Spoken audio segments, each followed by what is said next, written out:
morning, towns of Vermont, and welcome to the LEA News. I am Emma Stover, and I am here today with my reporters Lily Clark. Thank you, Emma. And Abby Hazelton. Thank you, Emma.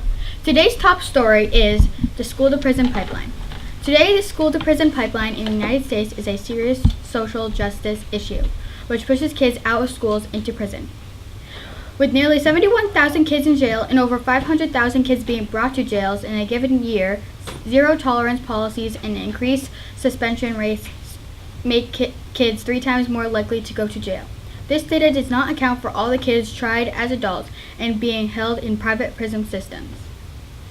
Social justice teacher Max says minor offenses that used to send kids to the principal's office are now getting kids expelled. Instead of detention, they are being arrested. If kids are in school, they are set up for failure. A student in Sikh said, "I think they should give kids a second chance rather than ruining their life over minor problems."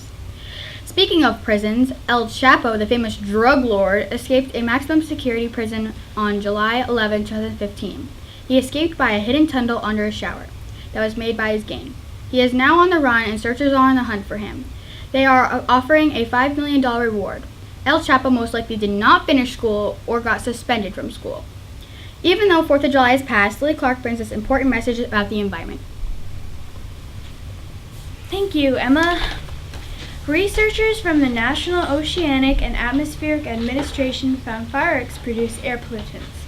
Most people here at Leland and Gray know that fireworks can be dangerous, but they don't know that fireworks can be hazardous to their breathing.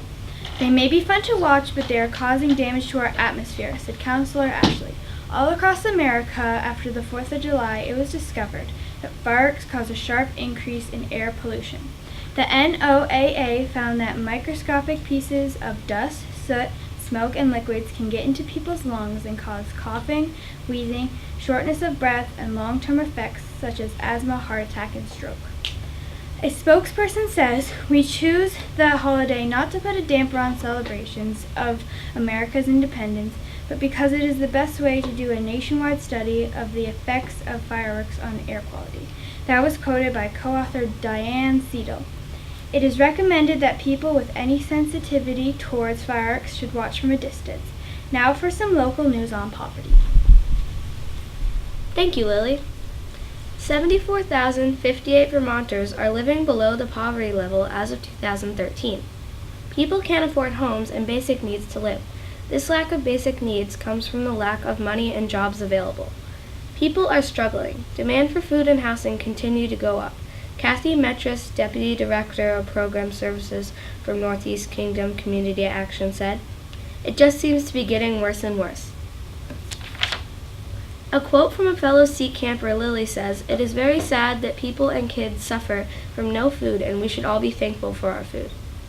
In our community, 48% of the students at Leland and Gray receive free or reduced lunch daily. Leland and Gray also takes part in the organization Feed the Thousands. On top of this all, students are an active part of their community, volunteering their time to help out at the local Townsend food shelf. Now, back to Lily with the weekend weather forecast. Thank you, Abby. I'm Lily Clark with your weather forecast in Townsend, Vermont. The weather this weekend, starting Friday, is partly cloudy with a high of 72 degrees and a low of 52 degrees, so play outside, kids.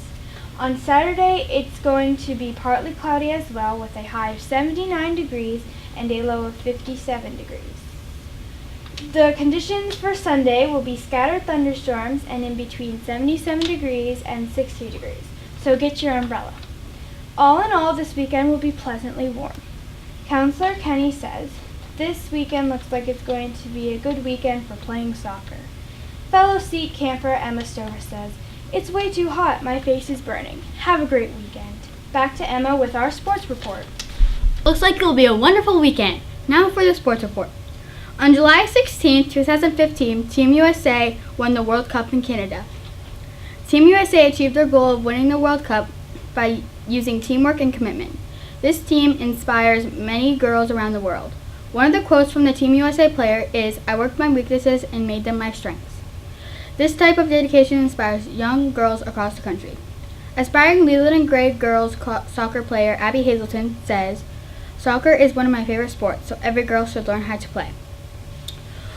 For all young girls interested in soccer, look up the campaign Live Your Goals.